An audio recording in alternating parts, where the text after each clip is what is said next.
Hey everybody, it's Suki, and welcome to episode 9 of the Otaku Standard Wrestling Podcast. For those of you watching this live, episode 8 is literally going to come out after this recording of episode 9. There were some technical issues with getting things together, so unfortunately it got delayed to come out until this time. Future episodes will not have this issue. We worked out what that previous issue was. But anyway, so after last week's absolutely monster of an episode, I can promise you this week is not going to be the same.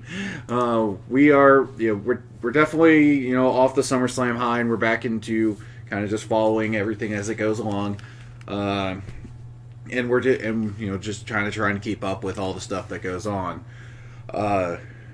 And in that regard, well, this week we also have kind of a light crew where it's, you got me, it's Suki, and joining me this week, actually the only other person joining me this week is Chef Joe.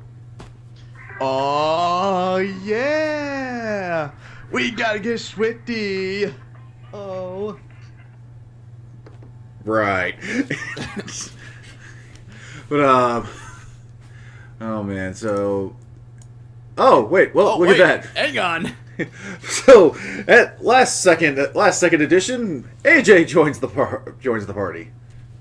Yep. And Don't expect me to be as animated tonight. I'm really feeling like crap. Oh, come on, AJ. You gotta get swifty.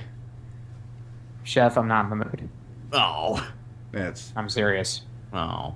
Okay. Well, AJ, if anything comes up that you want to add anything on, that you're more than welcome to put in your thoughts. Yeah, all good. Okay, so all right, so let's go ahead and just get things started. Let's see.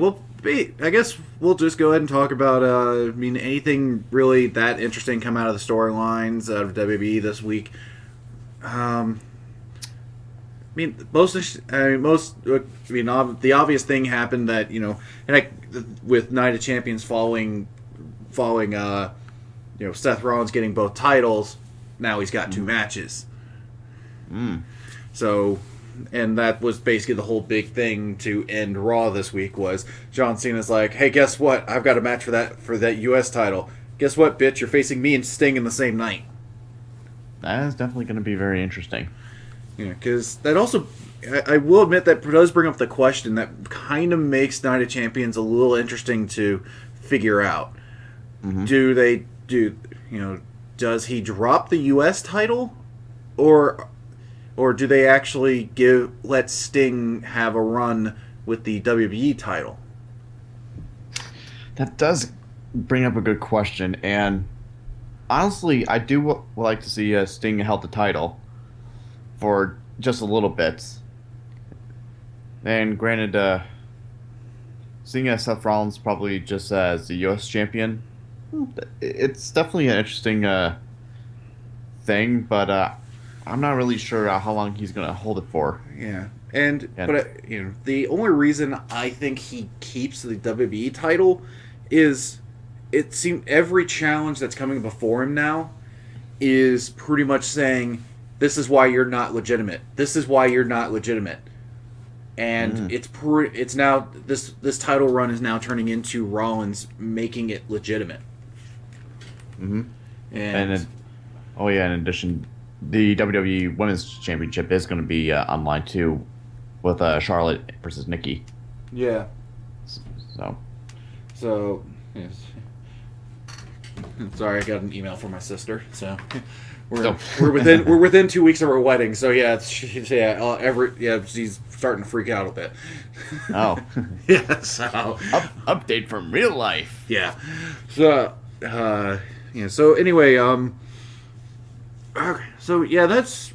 I will admit it's kind of getting interesting there because, because if you have Sting beat him, that's kind of been the whole thing. Now I've realized it of.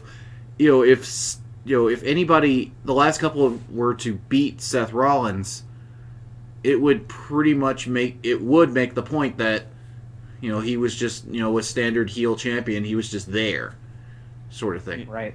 Like, yeah, there's if you He think would be considered a paper champion. yeah, and here's the other thing: does Rollins really have a true signature victory in this title run? Nope. Because let's see, he won the title at Mania, but that was the cash in. That's you can't really call that a signature win. I would say I would now because I was going to say that was before WrestleMania. Because I was going to say the Royal Rumble match, the triple threat, but I forgot Lesnar was still the champion at the time. I would say, honestly, he really hasn't had a signature win that really has placed him saying, "Oh, I'm the man now." Yeah. He really hasn't had that yet.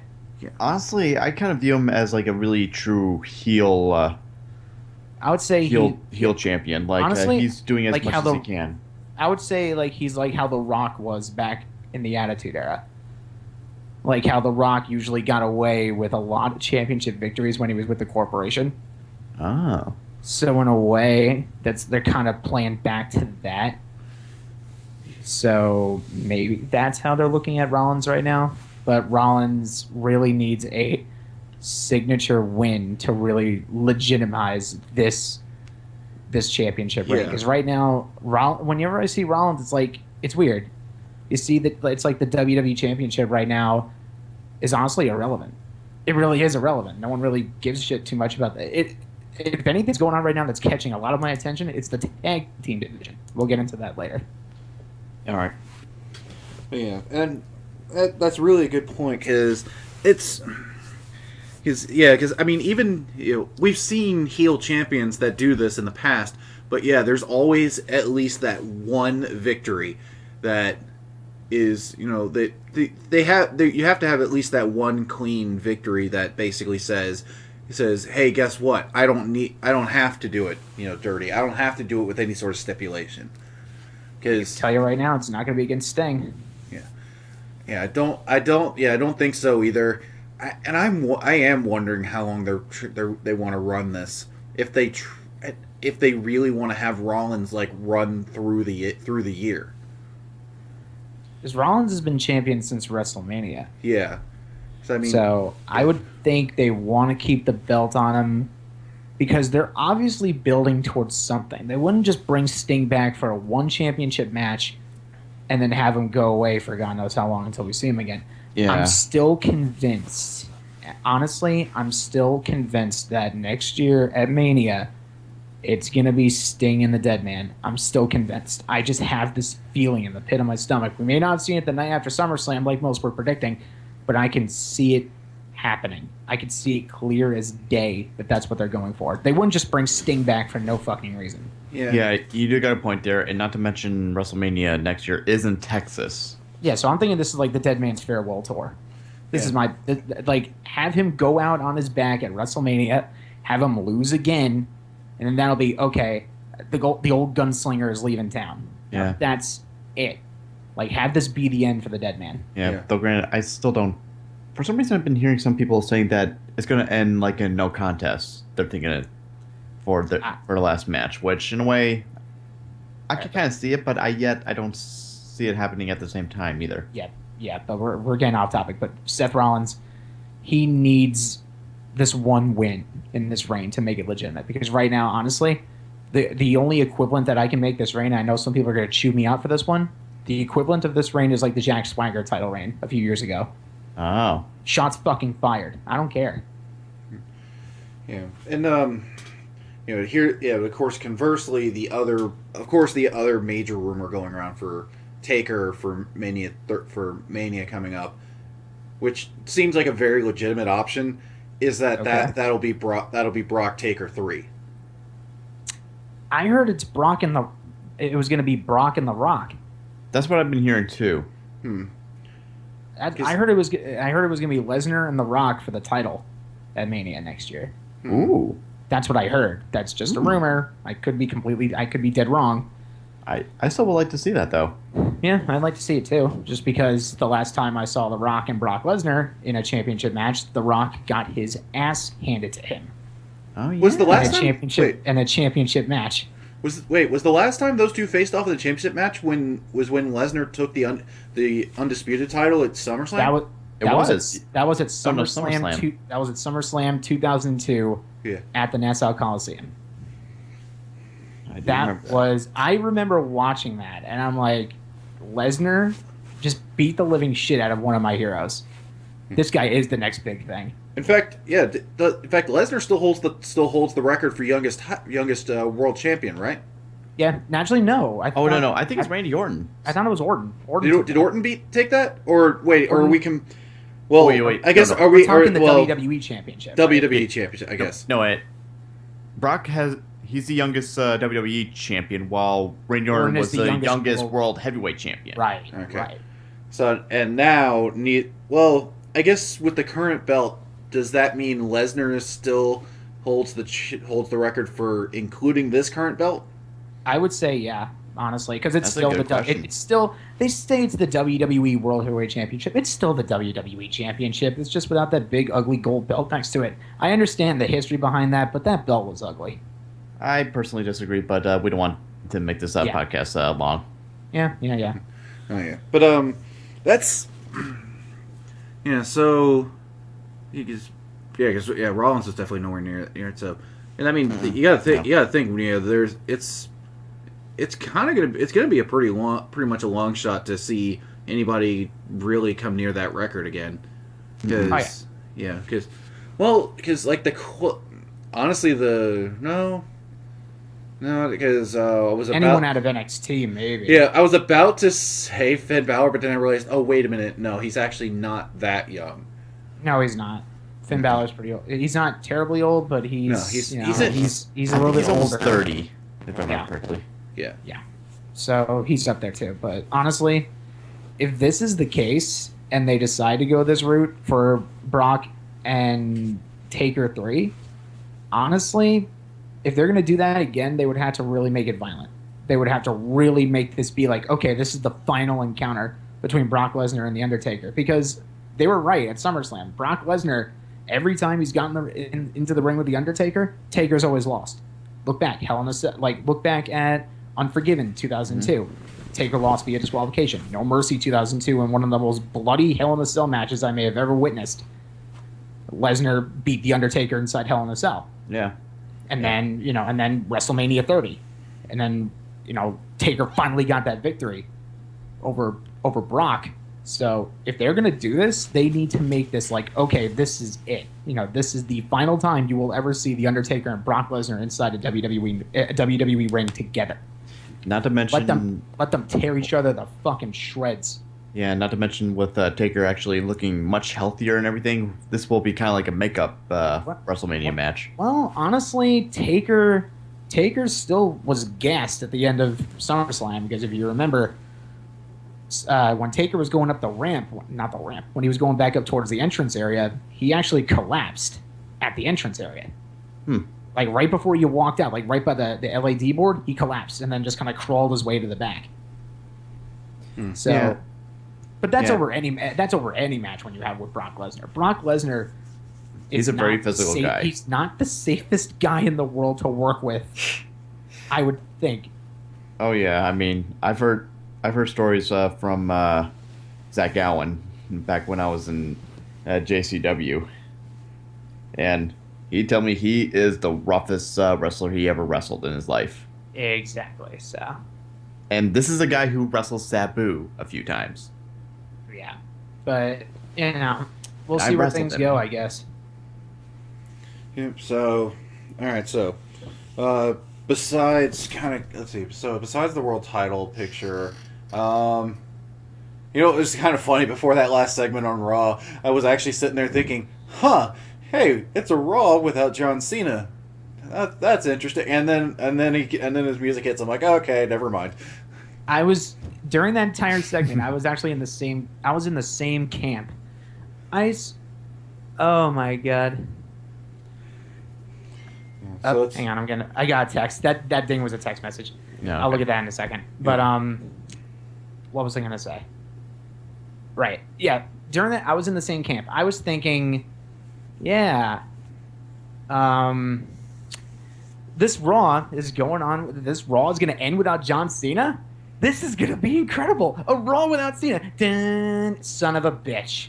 That was my initial reaction. I'm like, son of a fucking bitch. Yeah, but at least, but to be perfectly honest, he came out and he pretty much just did this is one of those times where I'm kind of glad John Cena just sort of stuck to the script. Mm-hmm. Yeah, this time, because he basically came out and did all he had to do was he pretty much went out and just did exactly what he needed to do, and that was it. He didn't do too much more than that, which was perfectly all right. So pretty much he just had to come out, establish that, hey, guess what? You got 2 matches. Here they are. Yeah. Although I'm still wondering, like, so the way that they're kind of setting this whole thing up, I know they're trying to make it like it's not actually a thing anymore. But are we going to see Seth Rollins face Triple H at some point? I could see the way that they've been happening in the talking, future. possibly. It's in the realm of possibility. Honestly, the way he's been saying, I'm the man now. And the more he talks about Triple H. Because I mean, it's just it's definitely one of those things where it's like, it's still kind of odd because I mean, Triple H did call him the man, so in a way, this is kind of Triple H's fault that basically Seth Rollins is kind of going this far with it. So that's kind of the way I look at it. That it's sort of like, at some point, Triple H just kind of looks at him and goes, you know what, I realize I need you. I said you were the man. I didn't give you a chance to prove it. And kind of go in that regard. I mean, I think he also. They also kind of went into like saying that John Cena was the man or at that time or something. I don't know, but let's see. So of course, might as well go and talk about it. Yeah, the tag title picture, it definitely has the Dudleys in it because of course they beat the New Day in a match. Mm-hmm. Honestly, this is probably going to end up being a triple threat tag at Night of Champions because Primetime Players have the obvious rematch. Mm-hmm. Although I don't know, I kind of got this idea in my head while watching the match or watching the ending section after it. I almost think they should have a match where it's Dudleys versus Primetime Players, and I kind of want it to be stipulation goes Primetime Players win. It's just them versus New Day. If Dudleys win, it's a triple threat.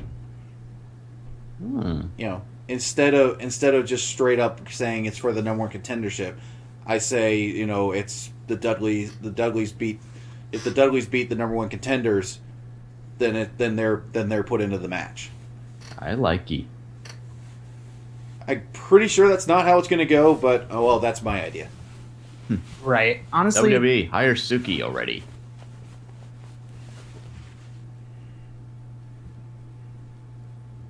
AJ, you were Yeah, going to say? Sorry. Yeah, I was going to say, with the Dudleys, honestly, this is the best thing for WWE's tag team division because, it gives the younger guys the chance to work with veterans like Bubba Ray and Devon. And honestly, the crowd's already behind them. The crowd has been ecstatic every time they walk out. See them come out on SmackDown. The crowd explodes every time that music hits. So the Dudleys already have the crowd in their favor. Obviously, nostalgia factor. Let's see. Yeah, but I will say, New Day did have a nice little thing going just with the. Did you see this? Did you see the sign? Did you see the signs on SmackDown that they walked out with? Save a table, break a Dudley. Oh, was that last week? And Big E for some reason was holding a sign that said "booty." Booty. I have no idea why. It just said "booty," and I'm like, "What the fuck are you doing, Big E?" It's the odd sign out. Yeah, I don't know. I don't know. Honestly, Big E's just. Big E's been on a fucking roll right now. But it's, oh god, then yeah, just and of course, and I'll admit it was, the New Day's little thing with the whole table save the tables thing was a little awkward at first, given that more than just the fact that they spent so much time in that one area of the entranceway to do it. Mm-hmm. It was a little awkward for that reason. It ended up, obviously they wanted to do something with that, which ended up being, the bubble wrap table. Mm-hmm. Yeah. But that was, I don't know, it was just a little bit of a thing like that. Like, they could have done the same thing, and they could have gotten into the ring, and I think it would have been less awkward for then two of them to have rolled back out and grabbed the table. Now, that's just my opinion on them coming out like that, but let's see what else we got. Is Cesaro Owens over?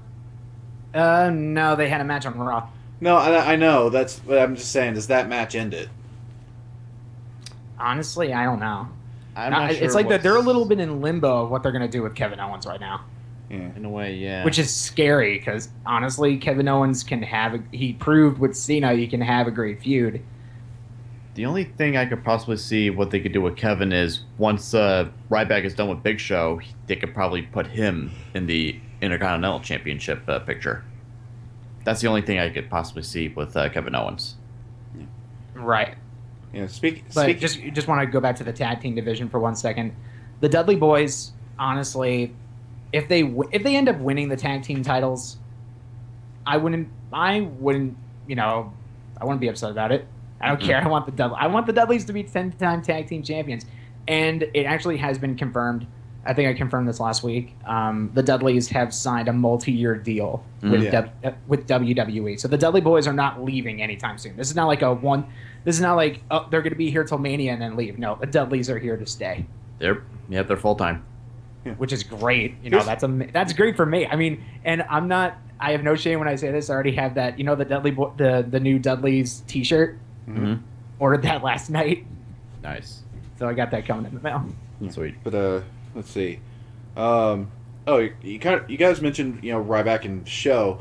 It kind of brings up an interesting thing in my mind. Are they going to go anywhere? Like actually go anywhere with this whole Big Show reacting to the crowd, going, so find somebody to retire me. Right. Maybe, because that just feels like, I mean, it just feels like the fact that he has to grab a microphone for it too. It feels like that should be something. Like, we need there needs to be something there. Like, I don't know, the next generation of big man is supposed to come in and take him down. Does WWE even have a next big man? That's the whole thing. Similar style to Big Show? No. No, they don't. They really don't. There's no one. The closest one I could think of is oh god, why am I blanking on the Tough Enough winner? What, Josh? Josh? He's the only one I could think of who's close enough to Big Show because he's 6'5" and everything. That's the closest thing I could think of. And honestly, there's only a couple of guys that I can think of that are actually in NXT right now that could be possible options. And one of them, actually, I'll admit, Lemon in our chat is kind of one of the main reasons that one was put in my head, but I don't think it would actually be possible. I don't know, because, Cass, if you think about Colin Cassidy, he is a 7-foot tall guy, and he's kind of more of a Kevin Nash style big guy. But that is a possibility if they wanted him to be, if they wanted him to be on his own. The main problem is that, personality wise, I'm not sure if Cass has enough to carry himself. I think that's one of the reasons why he works so well with Enzo, because Enzo is obviously the major mouthpiece, and Cass can just sort of can come in, and he can just say a few lines, and it works. Yeah, I have to agree. But the other options that I have that are both in NXT, one, and I think it's probably an option. I want to say Joe. Samoa Joe? I think Samoa Joe Really? could be that guy. Really? That's kind of interesting. That's an interesting take. Well, I mean, to be a guy to retire show.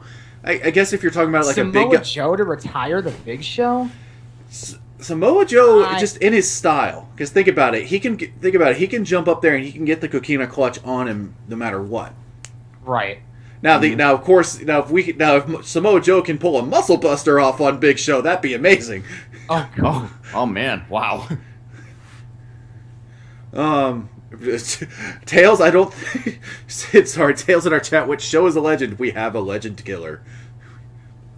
Yeah. So Yeah. Samoa Joe is the new legend killer. No, I think he was Oh my referring gosh. to Orton. But Give And- Orton something to do. it's kind of funny because now Lemon, of course, mentions the other guy that I'm going to mention. And this one, I'll admit, I'm even thinking is possibly a long shot, but Baron Corbin? Baron Corbin, maybe. It's a possibility.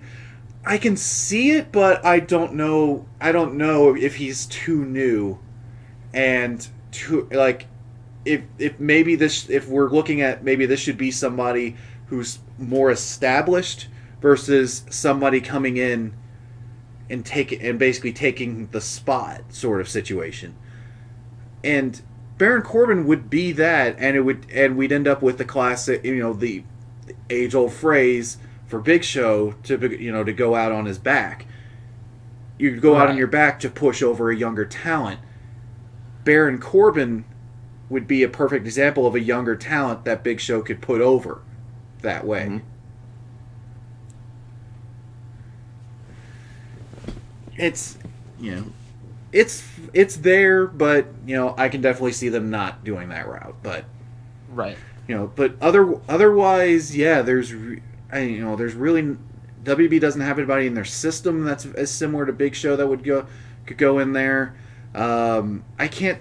Then again, I'm not that in tune with the indie circuit, but I can't think of any really big guy like that on the indie circuit that comes right off to mind that could take that spot too.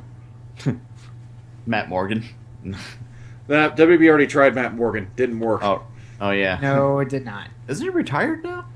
Actually, I think he did, or did he stop wrestling?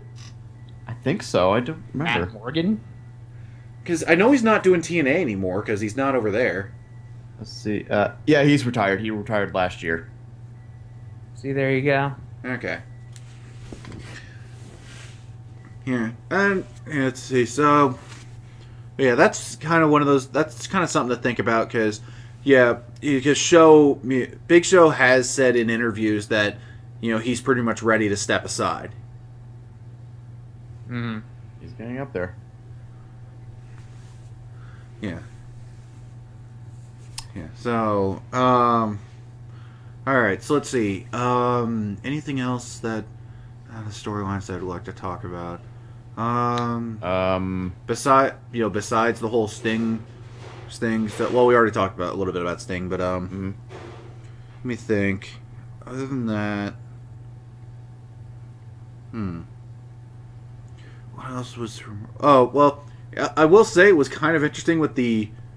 I will say I did kind of like the whole beat the clock challenge that we got for the Divas #1 contendership. Mm-hmm. I'm just glad. Period. That we're focusing back on the title again. Yes, thank Yeah. God. But I still kind of want the whole team aspect. Everybody's groupings to kind of split apart soon because.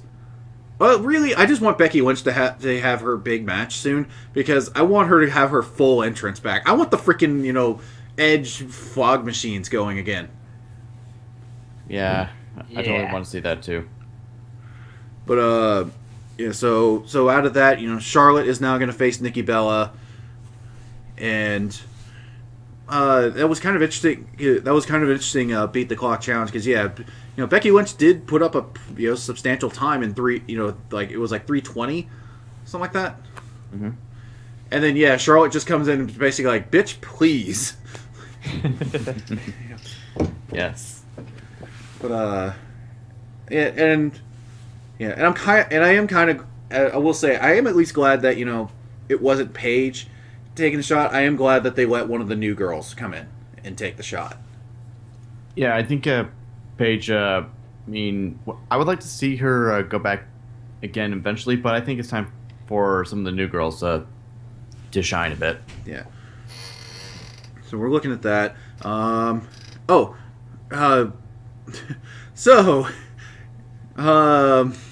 What does everybody think about the developments in the Ziggler Rusev Lana Summer Rae thing? This thing is fucking stupid. Mm-hmm. It's like This whole thing is fucking stupid. I'm sorry. Yeah. I don't mind stupid, but this is stupid. Yeah, and I'm sorry because like Lana, I understand Lana being like she was on Monday Night Raw because she obviously hadn't had a chance to see footage, but by SmackDown, she has to have obviously seen a replay at some point of Summer Rae sneaking in behind Renee, just basically being all like ooh, and going into that locker room. It's just Right. like it's just I don't know. Like honestly, really, Lana just needs to fucking explode on Summer Rae. Yeah. Yeah, and apparently we may find since we are leading up to this whole mixed tag. There's going to be a mixed tag match, obviously, and this I can. And but apparently, that's one of the main things has been Lana has supposed to have been able to wrestle before this, but apparently she's had some sort of health condition that's kept her out of the ring. Mm-hmm. And this may finally be the way to get her into the ring and let her start actually, let her actually start wrestling. Right. Right. But Monday night was just kind of awkward. Really, Awkward. It was stupid. It was stupid, but I think I guess when I think awkward, I'm thinking of that whole thing, that whole interview with Summer Rae. That was fairly awkward to just sit there and listen to. Right. Special guest referee Val Venus. Oh my good God! What is he even doing now? Does he still work for WWE or is he? Val Venus? Yeah. I'll check right now. Let's see here. I mean, last I checked, he was still doing independent stuff. Yeah, because let's see here. He's still in the independent circuits right now and still wrestling. Huh. That's okay. Well, just imagine Val Venus gets inducted in the Hall of Fame out of nowhere. I don't know. He'd be one of those guys that probably way down the line he might get a spot. Like could be like the next what's his name? Birdman. Why am I blanking on the? You think of Coco Beware? Yeah, he'd be like the next Coco Beware, just sort of out of nowhere. But let's see. Well, yeah. Honestly, I think we've pretty much covered everything that's really storyline wise up to this point. Yep. Yeah. Okay. So there's a couple other things. That some random news bits that really came out. So. Yeah, I guess I'll start with the first one. Jimmy Superfly Snuka got arrested. Oh yeah, that. Yeah. What was that on again? For manslaughter. Well, that's the average thing you hear wrestlers get arrested for. Well, that's not one of them. Nope. Yeah, and oddly enough, let's see. I'm trying to remember here. Let's see. Damn it! I had this. Here it is. All right. Story is, let's see. WWE Hall of Famer Jimmy Superfly Snuka has been charged with third-degree murder and involuntary manslaughter for the death of his girlfriend Nancy, and I'm forgive me for butchering the name, Argentio, back in 1983. This is like a so this is like a long-term thing. Yeah. Yes, Snuka was arrested this morning and sent to the county jail that he was sent by. Bailed was set at $100,000.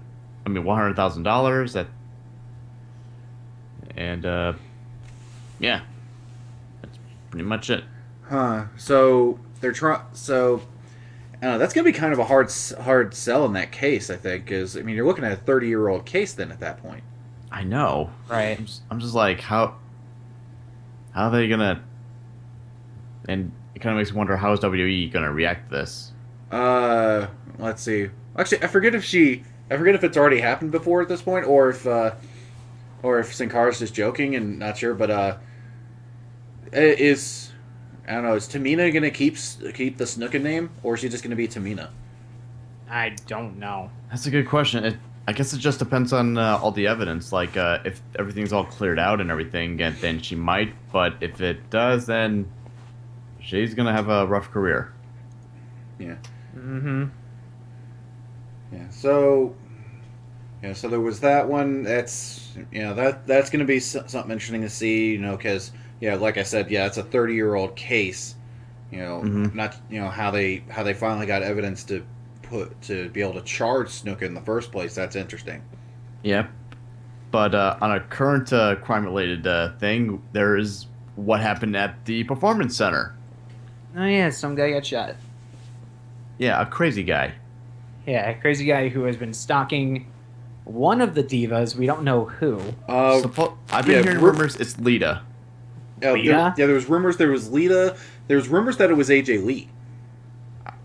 Even though AJ Lee has left WWE for good. And I would think I would think she lives in Chicago with CM Punk.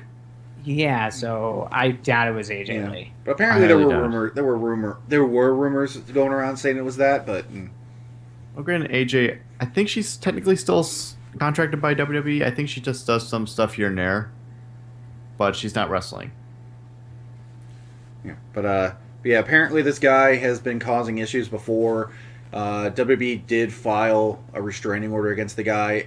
Apparently, this happened like before he had actually gotten served with the restraining order. Mm-hmm.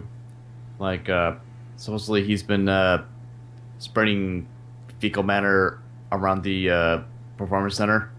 He's like just some really crazy guy, and the guy had according to Triple H, he had no affiliation with WWE. Yeah. He clearly had some mental issues. Obviously. Yeah. Reports are he had a knife at the time, but of course nothing's been substantiated yet. Yeah. Supposedly, like, he was charging at a police officer with a knife, so if that is true, then obviously the officer had the right to shoot him. Yeah, but he did. Obviously, this is a case where the officer did, even though he shot, he did not shoot to kill. Right, he just he incapacitated the guy. For once, a story: a cop didn't shot someone but didn't kill him.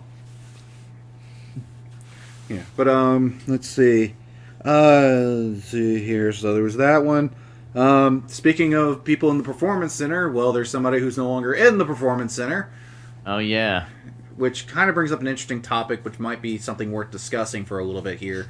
What is her name again? It's Elise Shriver? Yeah, and isn't she Seth Rollins' girlfriend? Yeah, she's now the girlfriend after basically the whole nude picture leak basically caused Seth Rollins to no longer have a fiance. Oh yeah.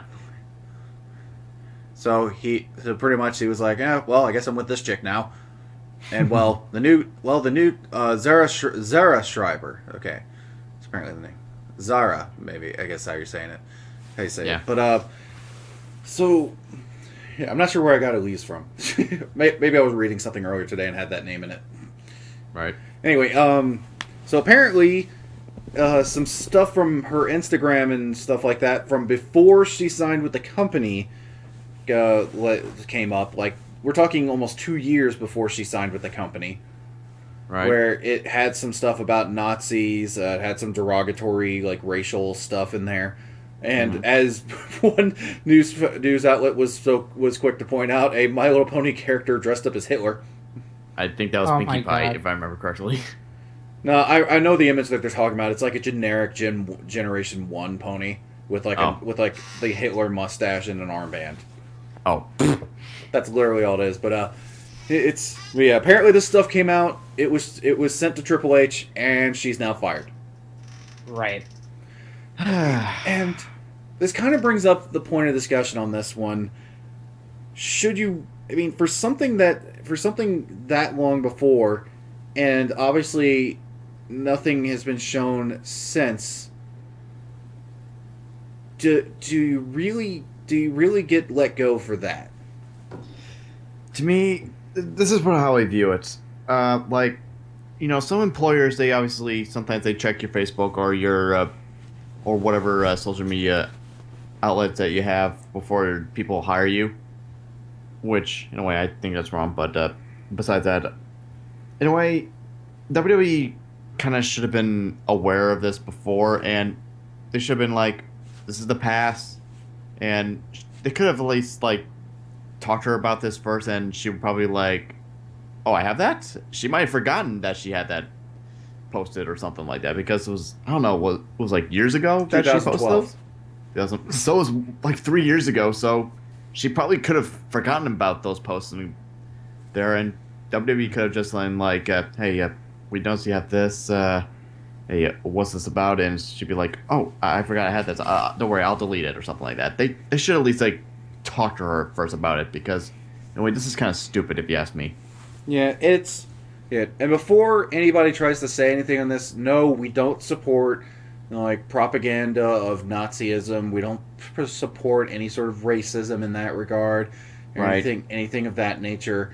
Yeah. Why would we even? Yeah, what we're talking about here is My grandpa fought Nazis in WWE too. yeah. My grandfather was on the other ocean. Oh. I just hate straight up Nazis and Yeah. racists. But Yeah. No. Same here. But yeah, so but what we're talking about here is, did WWE handle this the right way? Just And- to fly off the handle and fire her. Well, and I guess you can also look at it from this regard. This girl, the most that most people know of her from before this was, she was trading pictures with Seth Rollins. That's Yeah. what most people know her for.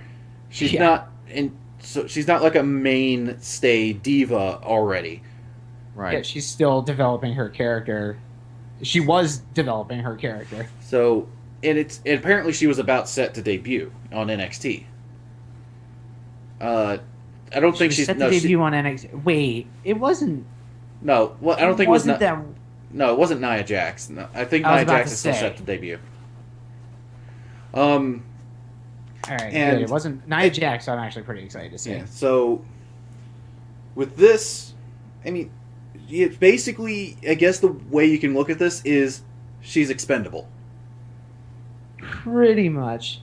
Like this would, I guess, if you want to say in a different light of like what they would have to do. Say that now something came up that was similar in a way of like kind of damning to a character.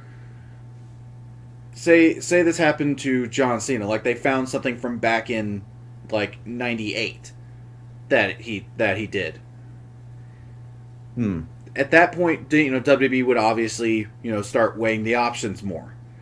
Would start looking at it being, and they would go to him and probably be like, "So is this really a thing?" And obviously, and people would probably be able to go like, especially if I said this is from back in like '98, because he joined the company in, actually wait, no, he joined the company in early 2000s, so it's like 2004, 2005. Oh wait, his first match was 2004, wasn't it? 2004. No, No. his first Cena. His first match that was 2002. Was that 2002? Was the Angle match? Yeah. I believe so. Okay. Yeah. Okay, and then because I remember they keep talking about how he's been going for a decade and things like that. So, Because I think it was I'm trying to remember like when he. Yeah, so I guess it wasn't that long after that, but whatever. But yeah, say they went back and found something like that. At this point, also the time frame is even longer. So you're talking about something from like almost 20 years ago now. Right.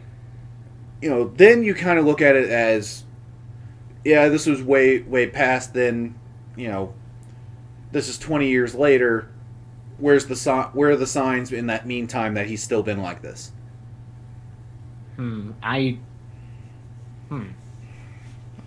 Because basically at that point, WB is going to present it like that and tell the audience, hey, show us where that situation then correlates to who he is now. Right. Valid point. He still sells merch. Yeah, but it's I guess really that's kind of the end of it right there. Is that she was still really new with the company. She was expendable. Mm-hmm. That's right. Pretty much, yeah. Let me see. Meanwhile, Hogan was fired over a promo and racial. Oh, I don't know, because Hogan's kind of had a bit of a rough time over the last couple of years. Yeah. So I think the whole racial slur thing was kind of just just basically the last straw. Yeah. I think that's what happened there, because you had the sex tape, Vince. I think they've said they've made up about it, but I'm pretty sure Vince still has in the back of his mind that he's still somewhat sore about the whole, when Hulk Hogan testified against him. Yeah, and left for WCW and everything. Yeah, so I wouldn't doubt if there's still something there, but that's obviously speculation. I'm not going to say that's true, but there's obviously there's been issues there. Hogan. Hogan's been one of those guys where it's like hey, he's a wrestling industry icon. He doesn't specifically have to be a WWE icon. Mm-hmm. So, because he went from WB, he was an icon in WCW. He went over to TNA. He was a big name in TNA. Mm-hmm. Sure, TNA. Sure, after he went to TNA really, really started to suck. Oh yeah. Yeah, that was the funny thing. TNA was doing pretty well, and then Eric Bischoff and Hulk Hogan got involved. Yep. Yeah, oops. That or Vince Rizzo really went off his rocker. Yeah, but NASCAR. Here's the thing. He's not just a WB icon. That's the point I'm saying here. So he's basically a huge name. He's out there, and he's such a huge name that it's one of those things where if WB had done nothing, they would have. What do you think that image of the company would have been at that point? Oh, he's still going to make this huge amount of money off this. WB supports this. They run with that. Hulk Hogan is such a huge name that the old adage of even bad publicity is good publicity no longer applies. Yeah, pretty much. So, in the case of like John Cena, and that's the whole thing. Like I said, the Hulk Hogan thing has been developing over a number of years. So that's one of those things too. Is that this has kind of been building up until this I think this basically just finally did it.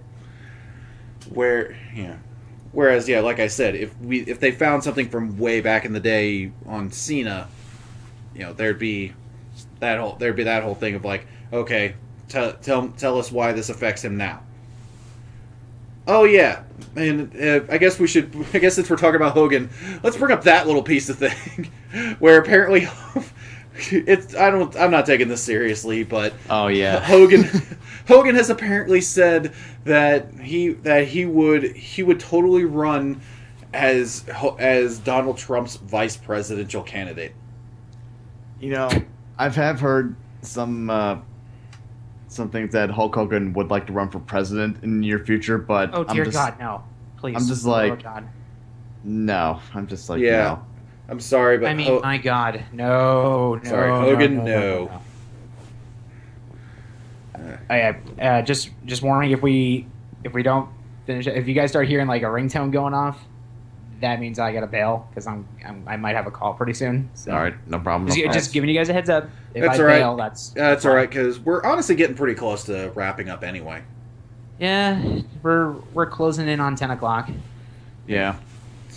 So, is there anything else worth noting? Honestly, nothing else I could think of, to be quite honest. Yeah, honestly, I think we went through all the news stories and we went through all the storyline stuff we kind of want to talk about. So, yeah, honestly, I think we're good. So, so let's go ahead and start wrapping things up. Obviously, we're. Oh, by the way, we were talking about this. Just a little bit of kind of housekeeping sort of thing. We were talking about it. I think starting the week after this recording, this is being recorded September 1st. That would mean that starting with the live stream on September 8th, we will most likely be moving the recording time back up to 8 o'clock. It makes sense just because Tough Enough is over, and we don't really have to delay ourselves anymore. Yeah, and because we always delayed because of Tough Enough. Yeah, we delayed because of Tough Enough, and yeah, that's like I'll admit the only real advantage that still having that 2-hour delay would be if I had issues, catching up on Raw for some reason. Yeah. Right. Yeah. It's it's a necessary move. It'll honestly, I think it's more beneficial for us. Yeah. Absolutely. To 8 o'clock, so we don't have to so we're not dragging all the way to like 10 o'clock. You know what I mean? Yeah. So so that's what we're gonna. So yeah, that's what we're gonna do. Starting with the September 8th recording of OA Wrestling, the recordings will start at 8 p.m. Eastern Standard Time. So that's what we're looking. Yeah. So that's what we're looking at. And obviously we're still looking to keep our shows at about an hour. The last two shows, that was SummerSlam. Hopefully future predictions and recap episodes will not do the same thing. I'm hoping for that. The only exception I'm going to place to that is going to probably be the Mania shows. Because Mania is going to take us at Suki. WrestleMania, they always do big, so we always have to take about at least maybe an hour, hour and a half. At the very least, I think the recap show will probably be the big one there. Mm-hmm. Anyway, so that's what we're looking at. So so with that, let's go ahead and get through our normal stuff here. So let's start with AJ, since you're the one that might get pulled out. Just let the lovely people know where they can find you. Oh yeah, all the lovely people, all 0 of them. I'm kidding. I'm kidding. Hey, we have 12 people in this chat right now. Yeah, really. All right, I'm kidding. Yeah, I know. All right, but yes, if you care to have your timeline filled with antics and all kinds of gobbledygook, you can go ahead and follow me on Twitter at PunkGamer. The E is a 3 because I'm bringing back lead speak. I may not be bringing back sexy, but I'm bringing lead speak back. Dated reference is dated. I don't fucking care. You can also keep up with my podcast, the Brotalkcast, at Brotalkcast. Just search around, you'll find us. I'm hoping to have episode 10 this week. Obviously we've been delaying for 2 weeks. It's with good reason. I'm not gonna spoil who we're having because it's a big one, and obviously once we finally get the green light to promote, then oh good lord, you guys are in for it. It's explosive. Let's put it that way. We're gonna hopefully break that glass ceiling, and Suki, you're a part of that show, so you'll be there. Yeah, just definitely give you a heads up on time so I can plan around it. Yeah, definitely. I'm not. And yeah, so. Yeah. By the way, that's about it. Yeah, by the way, to make your reference related to the show. Yeah, so what you're trying to bring it back, Mr. Michaels? Possibly. Trying to be a sexy boy. Sexy boy. Oh, I'm just a sexy boy. Sexy boy. I want to. You are no sensational Sherry, Chef. You know what? I know those tapes are lost to the ages, but I want the original I want the original recordings of Shawn Michaels singing. I want to know how bad it sounded. That'd be It awesome. probably sounded so terrible. Oh, I'm just a sexy Yeah, boy. because that's the whole thing. Is the final product still doesn't sound that great. Yeah. But, I mean, how bad did he sound originally? He probably sounded terror bad. It's back when Shawn Michaels was on drugs, so. Oh God. Oh, good lord. Oh jeez. All right. Well, moving on. Chef Joe, Chef. where the people find you? The people can find me on the interwebs on Twitter at Joe Off the Island. They can also find me on YouTube and DeviantArt with the name Chef Joe G19. I'm hoping to have some projects out in the future, yada yada yada. And Suki, end it off. Yep. And of course, everybody, you can find me on Twitter at Sukisama87. I am on Tumblr at Sukisama87. Tumblr doesn't have @ but whatever. Anyway, You barely tweet. I barely tweet. Yeah, I mean, I have Twitter on my phone again. That's a step in the right direction. Start tweeting. Will. Okay, so wow, I lost my train of thought. Thanks. Okay, Otaku Ascended, we do have a Twitter there as well. That's at Otaku Ascended. That one's probably far less even maybe going to be used, but we'll see about it. The YouTube channel is Otaku Ascended Backup. There's a story behind that. I'm not telling it now or ever on this podcast. Deal with it. Yeah, there should be some additional content going up there as soon as we finally figure ourselves out in getting the ability to shoot videos again. With that, let's see. Of course, like I said earlier, join us every Tuesday now at 8 p.m. Eastern Standard Time, livestream.com/OA Wrestling for the live recordings. Now that we're finally getting our timing back up, we'll be, getting these out much sooner. Pending, of course, any possible tech issues that may pop up from that. That's just keep in mind that could still happen. Mm-hmm. But hopefully episodes will go up much faster. For those of you watching the recording of episode 9, episode 8 will be up on YouTube actually very shortly after we're done with this recording. So look forward to that. Oh, shit. Yay! Yeah.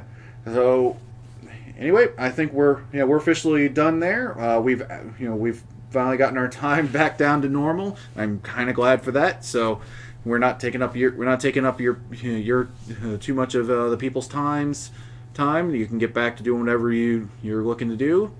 But of course, join us every week for another edition of Otaku Center Wrestling. And this is Suki with Joe and AJ, and see y'all next week.